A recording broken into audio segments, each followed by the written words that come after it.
Since 2009, it has been our goal to support, promote, engage, and inspire the arts community by igniting the ghost light that shines on the stages of the up-and-coming, the unsung heroes, the brilliant writers, and the dynamic designers. Our podcast breaks the fourth wall to give you an inside look at the plays and the players. Stay tuned. Rep Radio is on the air.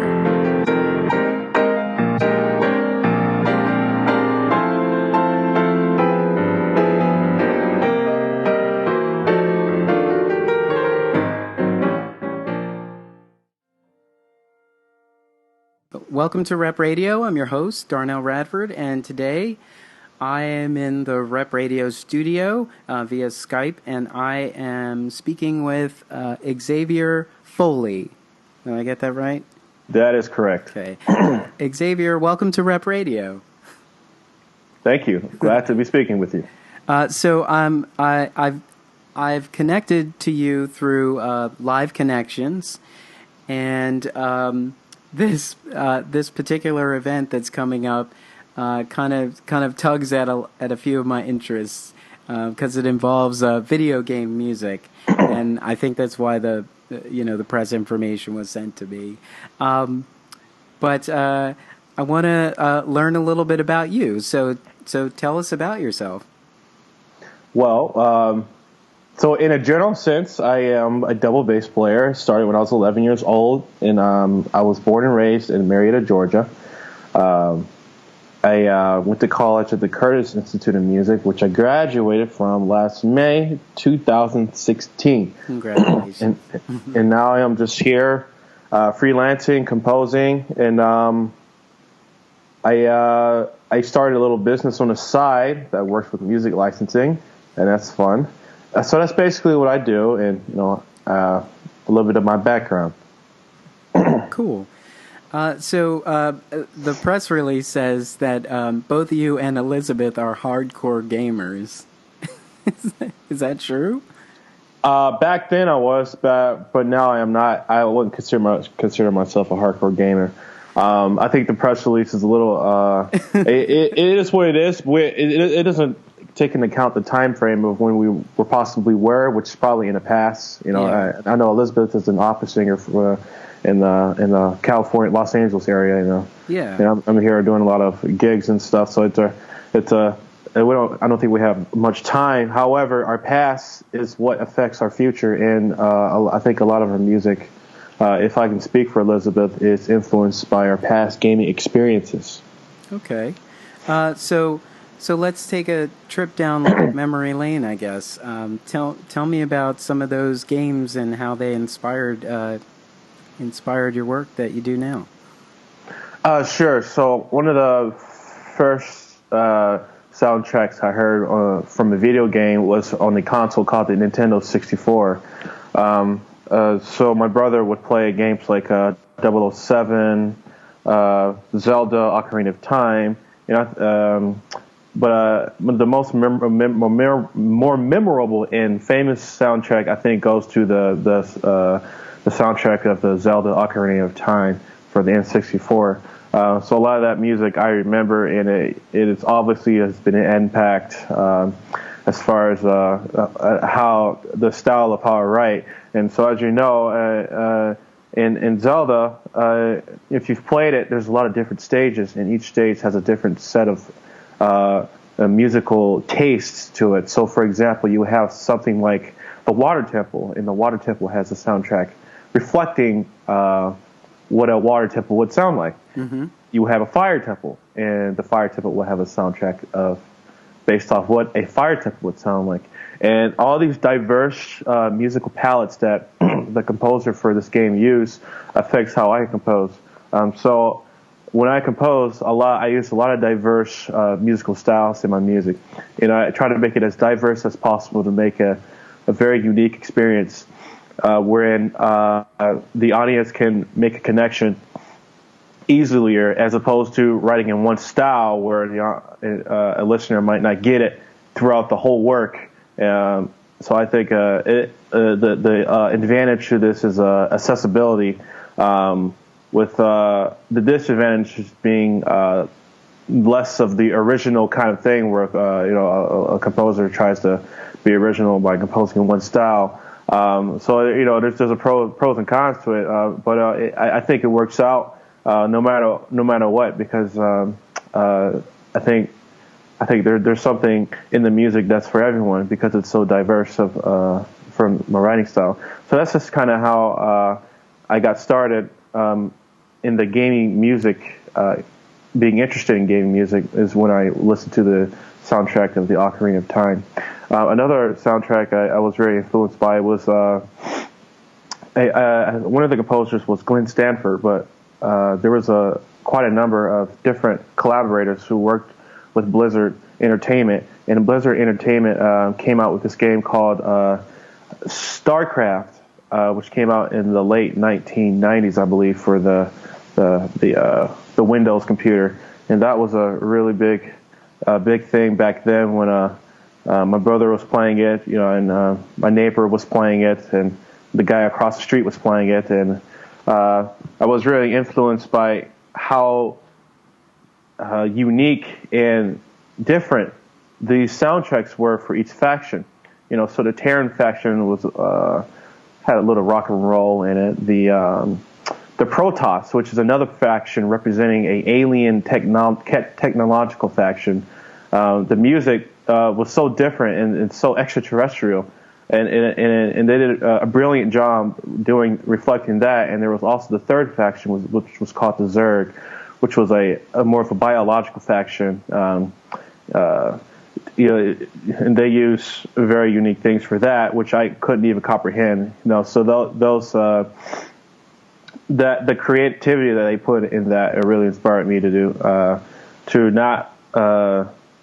to always go beyond what I think could be possible as far as composition, as far as using extended techniques for my music. And for those who don't know, extended techniques means going beyond just playing the note on the instrument, which it was intended for, but rather than just doing that, but using percussion with your bow on your bridge, which is not what it's intended for, but it produces a sound that is different, and it works. So some of my music, I have weird slides where I play a pitch and I slide up the fingerboard and down, which makes really a wavy sound, which it's not typical in classical composition, but it gets the job done, and it makes a sound that sounds different, and that's kind of what this is kind of where that comes from, that unique style of composition from the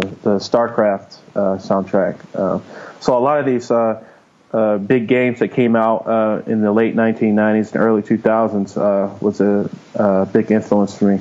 So I could go on and list more and more, but that's just kind of how it worked for me, being a young, a high schooler, a middle schooler, and having the time to experience these wonderful creations by wonderful composers, and not only that, game developers. So yeah. I think it's interesting because we hear that you're a graduate of Curtis Institute of Music, and you just have this sense in your mind, if you've never been inside one of the Curtis buildings, that it's just all classical in there. That there's a sort of a traditional process, I guess. Just the outsider has sort of an ignorance of what you would be learning at Curtis. Did you ever think that you would be able to apply what you learned at Curtis to, video game music? Sure. So the Curtis Institute holsters the which is it's just kind of how it is, and how it's accepted, and in the musical world, is that Curtis is one of the top institutions for classical music, hands down. So that being said, it is a very competitive atmosphere, And one doesn't just walk the halls not practicing and not being the best that they could, but there's a lot of your peers help in a sense that they motivate you to do beyond what is expected for your musicality and for your technique. So a lot of Curtis has helped me build the technical foundation and the motivation and the ability to to practice and get things done in an efficient sense, where I could play a concert, of course, without worrying about messing up, but playing a concert where the concert it's you play it like it's your last concert that you've ever played, and there's no more chance of playing. So it really helps. Curtis has really helped me grow into I think a professional musician, as opposed to a student musician, where it's a lot about just trying to play the right notes, and you're done with the day. But a lot of these competitions that the players do at Curtis are some of the biggest, like the Queen Elizabeth competition in England. It's very, very, very competitive, and one of the most well-known, I think, and highly prestigious in the world for violin. Even though that's for violin, that sort of stuff inspires me to do the best to my ability. So as far as instrument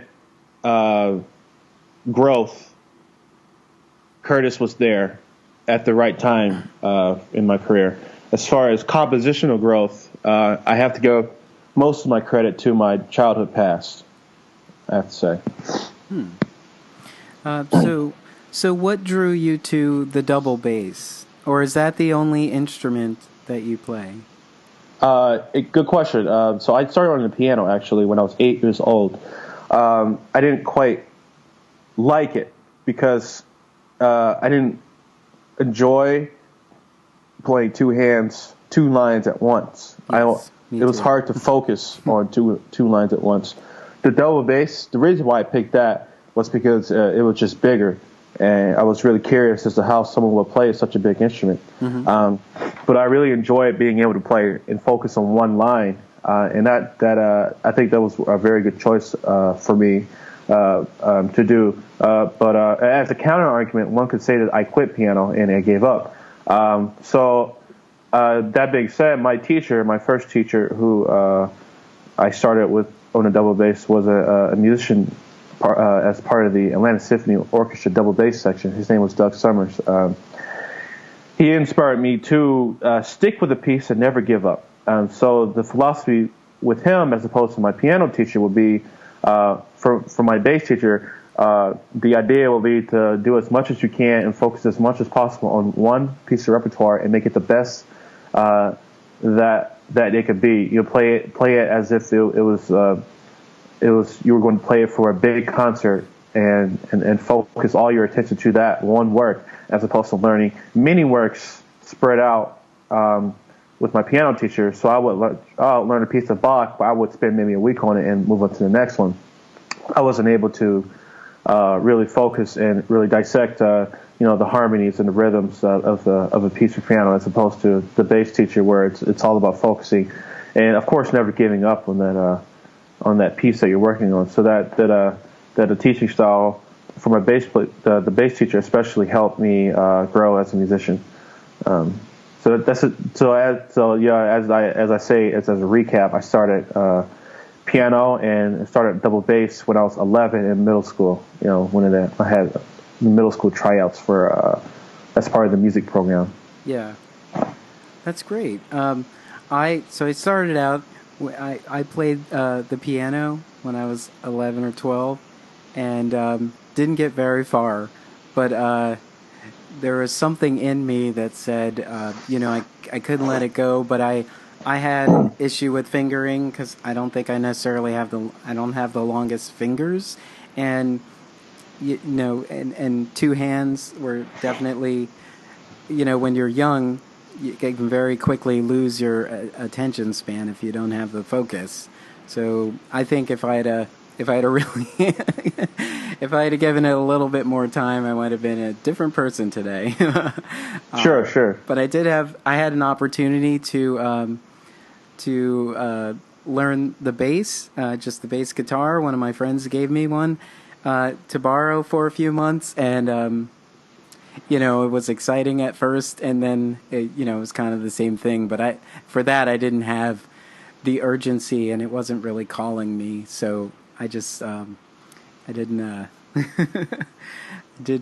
I didn't follow through with it. But the bass is always I always think that's always an element in a piece, especially when it's live and the bassist gets an opportunity to do a solo.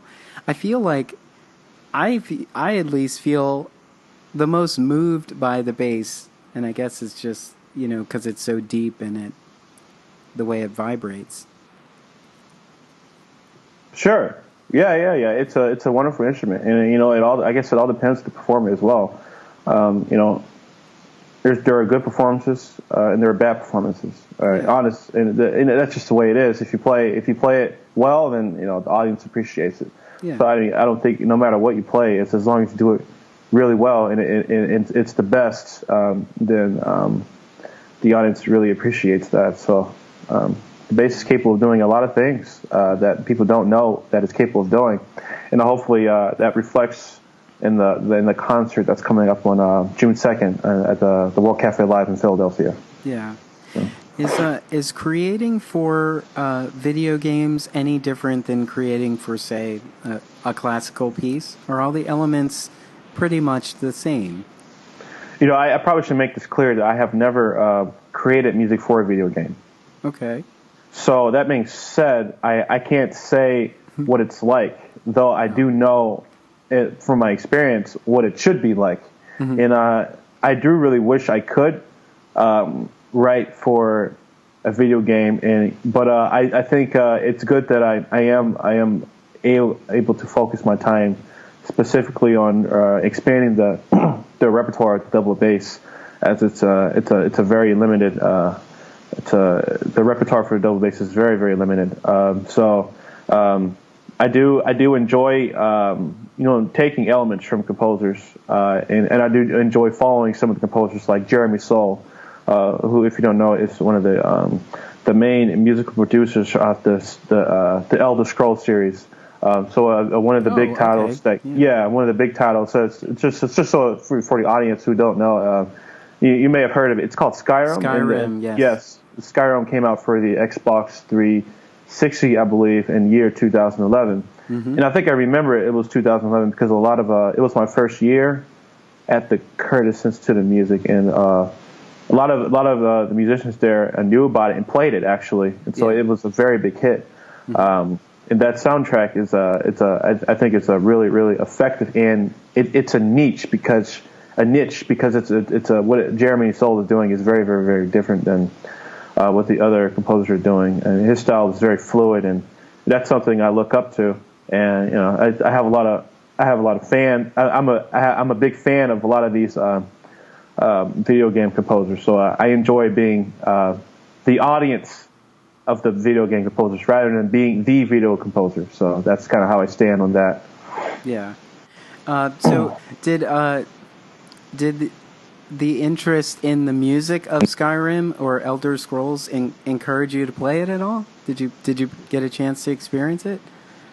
At first, I didn't really pay attention to the music when I played Oblivion, Elder Scrolls. Yeah. I didn't realize the impact it had on me. So the game was, I really enjoyed playing it. I wouldn't put the controller down, and I played hours and hours on end. It ended up beating the game. I then remember searching for the soundtrack because I remember it was quite beautiful. And when I listened to it, it was quite effective because the number one reason is because when ex-gamers who play play a video game and then move on to something else, maybe another game, and they don't play a video game for a long time, I think one of the biggest comments and the biggest reactions one would have is they would experience a feeling of nostalgia. And it's a very powerful feeling because it reminds you of those times where you were back most of the time, the reaction is it reminds you of when you're back at home, when things are more you have less responsibility, and it reminds you of those times when you were with your family and you played your gaming console in your family living room. And it reminds you of the scenery in the video game, and all this imagery pops up. There is no other piece, a classical piece, I believe, in my experience, that can do such things that have such a big impact on you as opposed to playing a video game when you're young and listening to the music when you're older and remembering all that imagery and all those times that you had when you were younger. It's a very, very emotional experience, and I think in the future of music, I think the video game industry, as far as music and performance, will be a big factor. It might even be in a dominant factor for the performance, the orchestral industry, because to be honest, I want to be quite frank with you. I've seen it. A lot of these Zelda concerts going on. I think there's a group called a Zelda on Tour or something like that, where they play on all the classic Zelda tracks. A lot of these concerts are sold out quickly, and the audience is so enthusiastic about the music compared to other concerts where it's the typical concerts of Beethoven. The argument is actually, there's two sides to the music, the orchestral world, as you know, and there's the business side, and there is the artistic side. Without the business side, the artistic side will not survive, because the idea is to sell a set amount of tickets and to acquire a set number of patrons to fund your concert. So that's the business side, and one of the key factors to running a business in the music industry is selling tickets and getting support. That is very important. And one of the things that artistic directors do is they put classics on the program, like the Beethoven 9, Mozart Symphony Number 45, or Rite of Spring by Igor Stravinsky. These are classics that keep people coming to the concert. But honestly, I can say, from my experience of sitting in those seats, these video game concerts are not only generating a lot of sold-out concerts, but it's generating a lot of enthusiasm, which I think is really important. And as time goes on, and when video games touch more lives in a future generation, I think this is the next evolution in concert programming. Yeah. So I think it's very important. My close circle of friends, we all went to the Art Institute of Philadelphia, and a few of them were animation students, so they were definitely into the video games a little bit more than I was at the time, but I do remember that Video Games Live, I think, came to, might have been at the Academy of Music, and that was something that was like it was a big deal, like at the time, like you'd mentioned, Zelda and a handful of those games. And even now, The Man has a series where they're taking the score of movies and they're playing it live with an audience to kind of tie those things together. What I think is exciting about that is there are people who will go to see Jurassic Park, for example, but not realize how affected by the music they are. And seeing the orchestra play it live ties those two together. And I hope they end up walking out with a better respect for the music. But I also know a lot of people who, especially people on the tech side, choose to work with scores or soundtracks playing in their heads, in their ears, because that music puts them in a space that allows them to kind of focus, and it's often instrumental, so it does work out. So are you saying? Let me get it straight. So are you saying, as far as tech guys, are you which I kind of, that's a big subject I like to talk about, actually. Are you saying like when someone is actually working on a project, they listen to this kind of music? Is that where you're kind of going with that, or Yeah. I mean, yeah.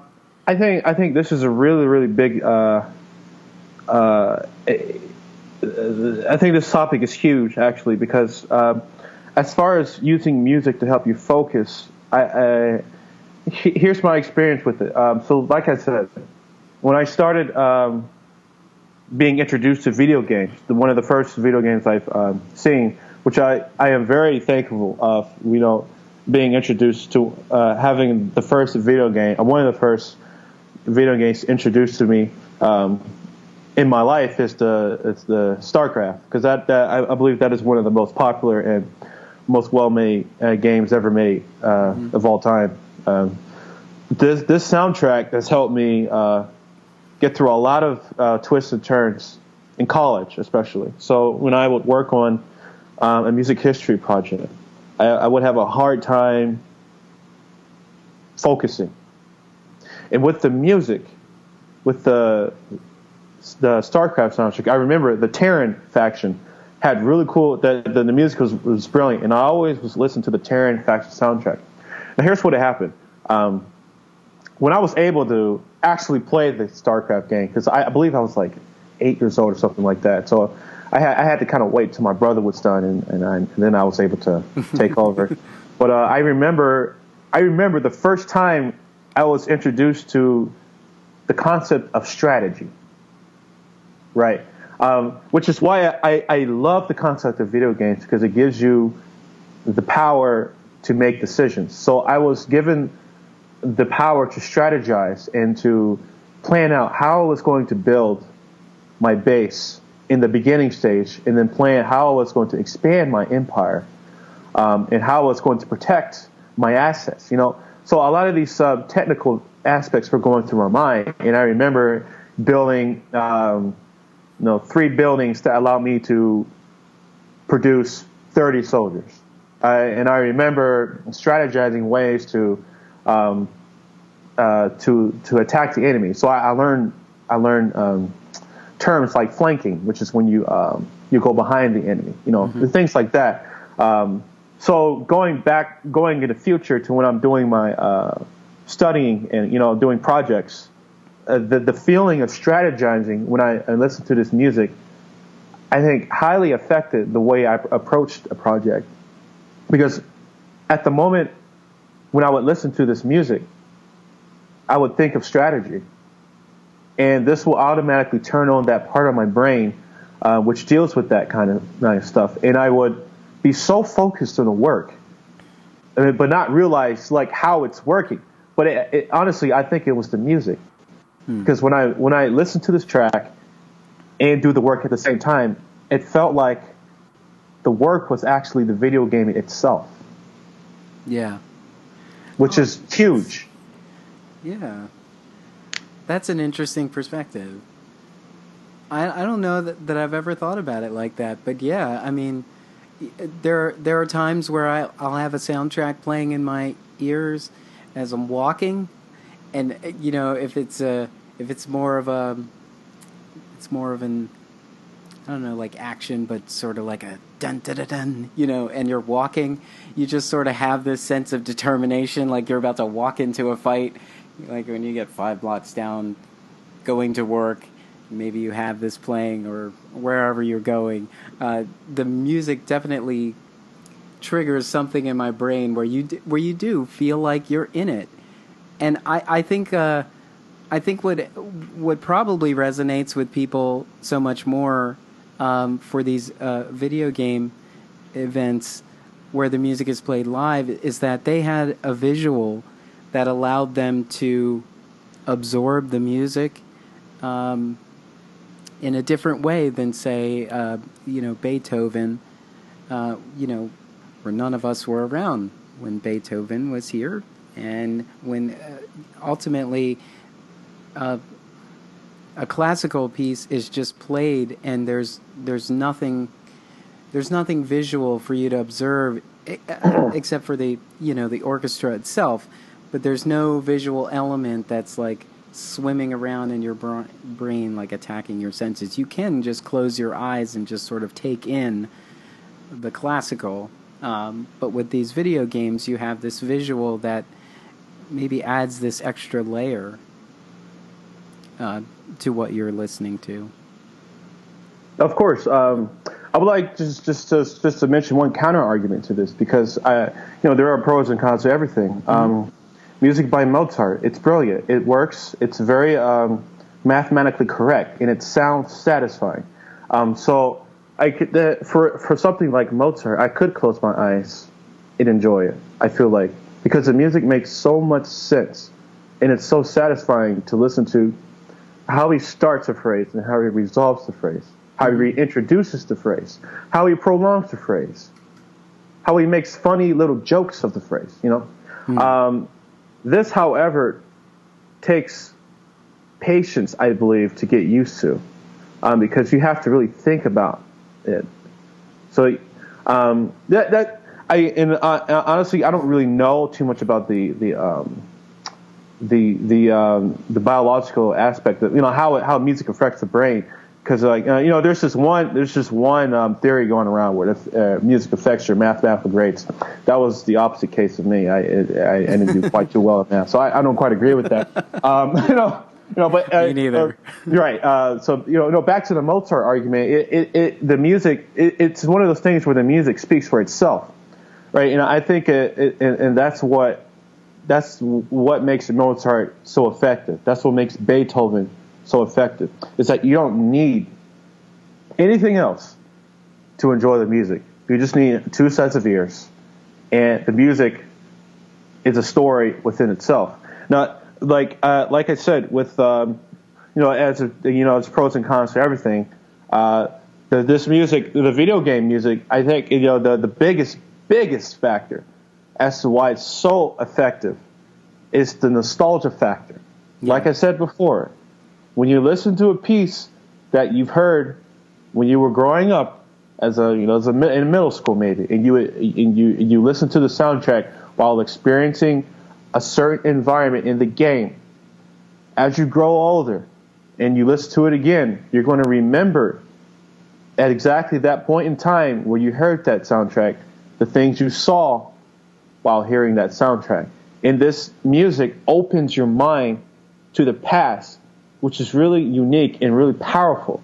And I stand by it that the video game music, it could be actually more powerful than your standard classical repertoire, just because of the fact that it can open up gateways to parts of the past, where you experienced something that you couldn't experience because it already happened back then.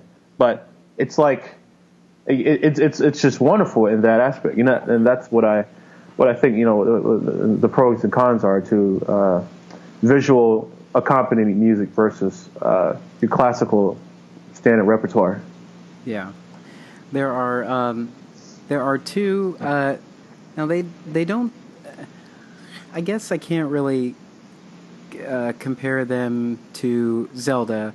I am playing the new Zelda for Nintendo Switch, and that one's more of an open world, whereas like you're going into different levels. But they do have the different caves that you go into, and the music changes.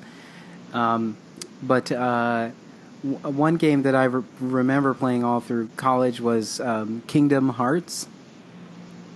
I've heard of that, yes. Which is Square Enix and Disney sort of got together and sort of merged those worlds. It's kind of like a Final Fantasy meets Disney. And that music I remember being like really powerful for people, for the the people who played the game, and they actually are doing a tour, but the tour is very selective. I think that tour is probably happening in June, but it's in California. But I do remember that music speaking to me. Now because I have a PlayStation 4, I actually have too many game systems, and if you could see my apartment right now, I'm surrounded by these Pops figurines which kind of tie into the nostalgia of everything I've remembered, from Star Wars to like Willy Wonka and the Chocolate Factory to X-Men to Sesame Street. There's another game that I play now called Watch Dogs 2. Okay. And, yeah, I've heard of that too. Yeah, and that game has a complete soundtrack. I forget the gentleman's name. Hudson, I think it's Hudson Hawk or something like that. Where the soundtrack is very digital. It sounds like, but listening to it, it sounds like you are facing a computer typing code, like seriously, serious ethical hacking. It's I don't know how else to describe it, but that is something that I end up listening to when I'm at work, because I'm an IT manager by day, so I have that playing in my head when I'm trying to get stuff done. Yeah, so we have to really think about why video games include music in the video game in the first place, right? So that's very important. There's a reason for that. Yeah, because it would. Would we play it? Would we play long enough if there was no game? There are people that say, "Oh, I love Pong." Do you? Or do you just have nostalgia for Pong? Yeah, exactly. That didn't have music. There was just, there were sound effects for every time your ball hit the bar, but that's, not necessarily the same. What inspires you as an artist? What inspires you to create as an artist? Wow, that big question, because there's quite a few things actually. What makes you do what I do is it's a reaction. Okay. Number one reason it's in reaction to what I've been exposed to in my years in college. So I wasn't really a really creative person per se in high school. I wasn't composing or anything like that. But once I got into college, I noticed something, and it made me sick to the stomach. Actually, so I would walk around the halls of Curtis, and if you work for Curtis, listen closely, and don't take this personally, but it just is what it is. Every time I would walk the halls of the Curtis Institute in the old building, 726 Locust Street, visit it. It's a very nice building. Anyway. So I walk around the hallways in the mansion, which Curtis is basically it's a Curtis is in a mansion that's very historical. It's been through World War II. It's a very historic building. I walk the halls and I hear Tchaikovsky, Violin Concerto, and then I would hear the Bach Chaconne, very beautiful and very perfect, refined. I would usually hear it. But I keep hearing the same. Excuse my language. But I keep hearing the same damn thing, right? And, it's just like what is And I asked why, basically, why is this so? Why is everybody playing the same music? Everybody would be playing. I think the Franck Sonata in A major is a very beautiful sonata. It's very romantic and expressive. And it's at some points it will make you cry, but like. Everybody's playing the same sonata. Everybody's playing the Brahms sonata on the cello. It's just like, do I really want to do what everybody else is doing? Yeah. Right. So that's just kind of how I felt. And to answer that question personally, do I really want to do what everyone else is doing? The answer is no. Right. So that's when I started. I just kind of felt rebellious at that point. I would start. Writing music that's inspired by video game, because when you're composing, you have the ability to do what you want, and what I wanted to do was write music inspired by my musical past influences, which were inspired by a lot of video games, and so that's just kind of how it all started, and that's just got me going with composition. Actually now I a lot of my programs that I program have too much in my music now, which is a problem. But let me tell you something. When I started, my dream was to be able to have at least one piece programmed on a recital, and that was the dream. And I thought that could never be achieved, right? That was 5 years ago. Now I have too many pieces that I try to program on my pieces. I'm on the program for recitals, and it's become a problem actually. And I have to tone it down and put more standards. But it's just interesting how in that one moment when you're like a freshman in college, and it just that spark comes when you realize that there's a problem and you want to find a solution. Well, I found it, which is to write your own music, do what you want to do. Like if you got something in your head, don't be scared. Write it down, and then keep writing, keep working on that one idea that you had for a month or 2 months, and you've got a masterpiece. You're competing with the big dogs. So, that's just how that's what started my my artistic capabilities and exploration. So. Well, that's great. I usually ask, when I get a chance to speak to a new artist on Rep Radio, I always ask, would you have any words of wisdom for artists out there who are trying to blaze their own path? And I think you just kind of answered it. That if you want to do something different, you got to write it down and blaze your own path.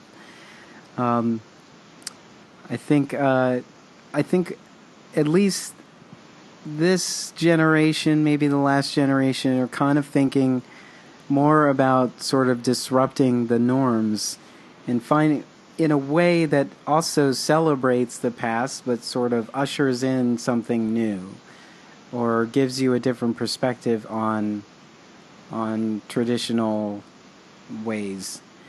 And I think it's really exciting to see what people come up with creatively, and I think all of it is worth our attention and time, and to at least figure out if there's a way in for us in new work that's being created. And I think Philadelphia does a really great job at showcasing new creative works of all mediums.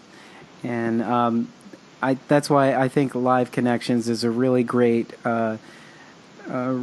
program to make sure that people are aware of and that they know, because you can come in here and the presented artists are different every time, so it's not going to be the same as it was the last time, but all of it will be something either you didn't know before or now you have a different perspective on things.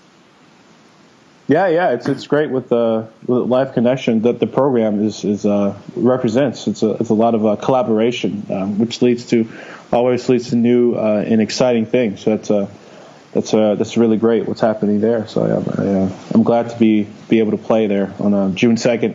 Yeah.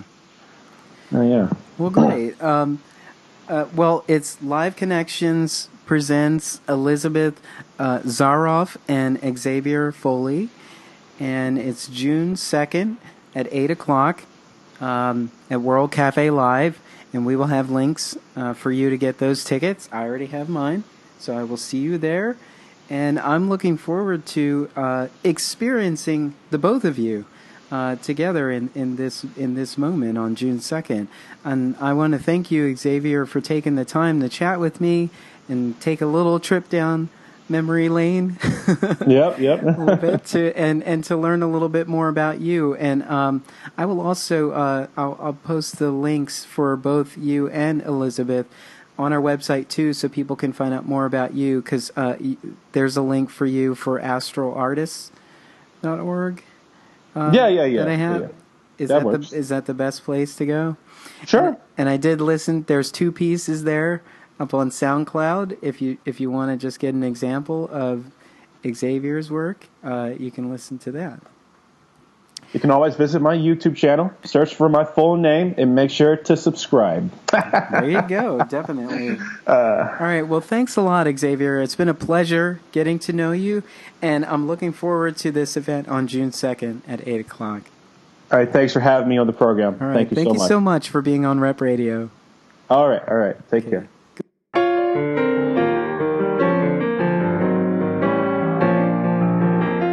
Rep Radio is inspired by our community and listeners like you. Our operation is a fiscally sponsored project of Fractured Atlas. Show your support by making a tax-deductible contribution at repradio.org/support. To join our team or communicate with us, drop us a line at repradio.org. Stay tuned. Rep Radio is on the air.